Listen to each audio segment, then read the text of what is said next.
once the official rules that the ball is down, the play is over. There's no disputing it. Another risky call on the part of McKinney. McKinnon not to go for the fair catch, but he picks up additional yardage on it. And Chicago with a 7-0 lead, and the ball at the Philadelphia 36-yard line. Fake to Anderson, and then the pass is caught by Matsui, who takes it to the 29-yard line. Big favorite, the Sui chant, 10th year out of Penn State, and maybe his final season. Brad Muster is their fullback of the present and of the future. This is like being at an Arkansas game. This is more of the offense we talked about earlier. There's Reggie White with the pressure, but again, high percentage stuff is not going to get you into a whole lot of trouble, and you just keep picking away. If somebody misses a tackle, all of a sudden you get a big one out of it. That's where the fullback for the Bears is different than being a fullback for a lot of teams. You're really involved in the passing game when you're the fullback in Chicago. Not so on other clubs. Second, a long 2 at the 28-yard line, and Anderson burrows ahead, might have the first down, takes it inside the 26-yard line, very close to it. 11:20 to play, first half. Bears trying to remain unbeaten along with the Giants and the Rams. You know, Dan touched on the quality of this organization. The Bears, they're amazing. They have 10 first-round draft picks on the roster. They have 8 second-round picks. They only have 8 free agents. You look at the Eagles have only 4 first-round picks, 5 seconds, and they have 14 free agents, including 4 unprotected free agents from the Plan B system. I mean, that's drafting well, it's consistency, and while Ditka gets a lot of credit, and the McCaskies, we give Bill Tobin a big hand on the job he's done since 1975. They've had a great rebuilding program. Meanwhile, the Bears have to take another timeout, the second used by Chicago. So they have just 1 remaining in the half with 10:42 to play in the half. And Frank, before Bill Tobin, a lot of credit goes to Jim Finks, who used to be the GM here. And he brought Tobin in. Of journalistic integrity called the Weekly World News, and according to this paper, we are supposed to have some visitors up here tonight.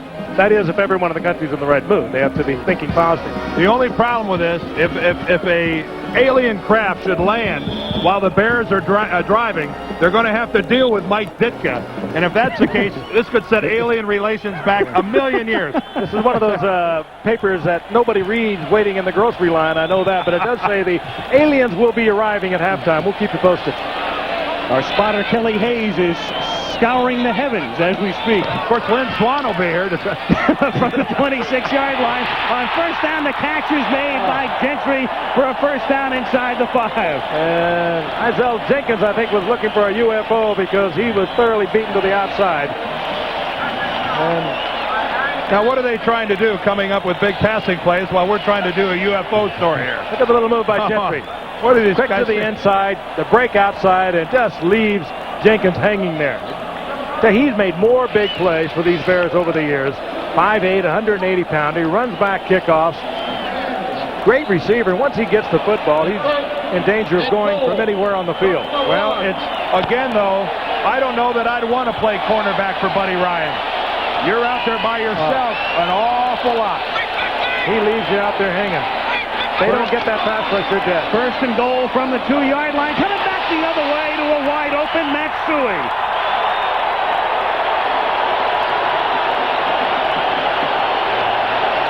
Another well-constructed play to take advantage of, I'm quite sure, the familiarity of the Bears with what Buddy Ryan likes to do on defense. Nobody even in the area with Suey.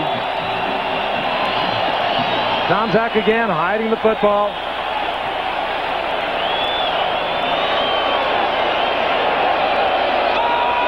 Kevin Butler hasn't missed a kick, be it an extra point or a field goal this season until now. Say what? Yep.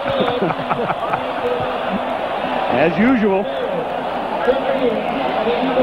You say it? All right, I want to harken back to what I said earlier about motion. Watch Camposo here in motion and how this is confusing Philadelphia. But here's Matsui, who's going to come all the way back across behind the line. And I think it's safe to say that this is a thoroughly confused Eagle defensive team right now. Matsui with his first touchdown reception since 1985. And how does a guy get any more wide open than that? And again, there's Joyner on the blitz. The high-risk Philadelphia defense gets burned once again by a beautifully designed Chicago play. And as you know, Dan, too, short yardage defense, goal line defense will not change. You can look at it, you know exactly how they're going to react. Well thought out. Give Greg Landry a lot of credit for that, but I'm sure they looked at a lot of hours of videotape and said, hey, this is what we can do.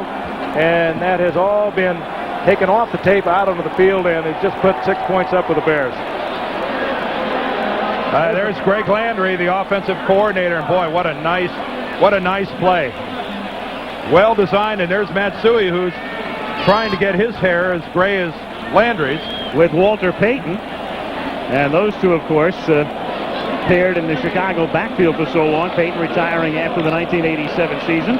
And some speculation that this will be Matt's final year. Think of the yards that Payton made behind blocks by Matsui. Great all-around Penn State All-American. Subordinated a lot of talent for the good of the Bears and Walter Payton. Butler's kick taken at the 5-yard line.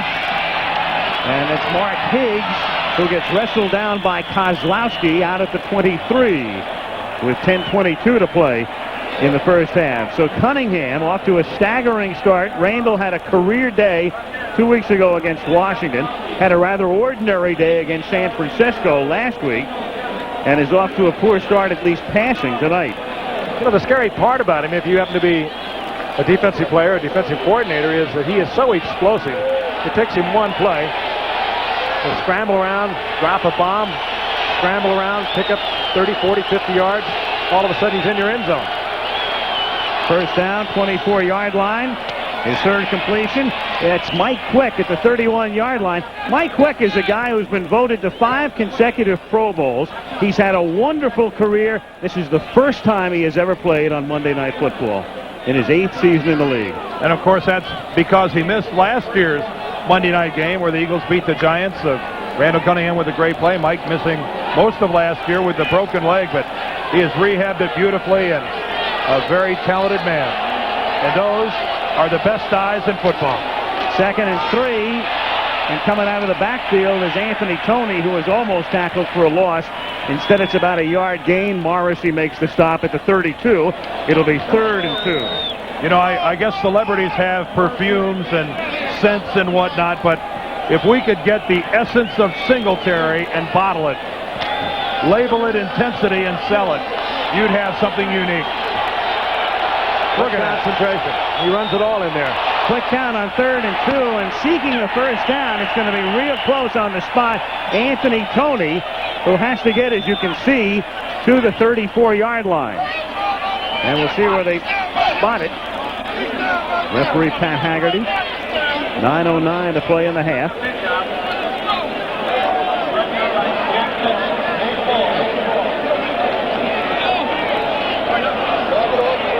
And I don't think from here he has it.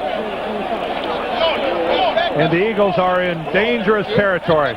They desperately needed their offensive team to grind out a couple first downs, give their defense a chance to settle down, regroup over on the sideline, try to gather themselves. And this is a case of an offensive team not helping out their defense whatsoever.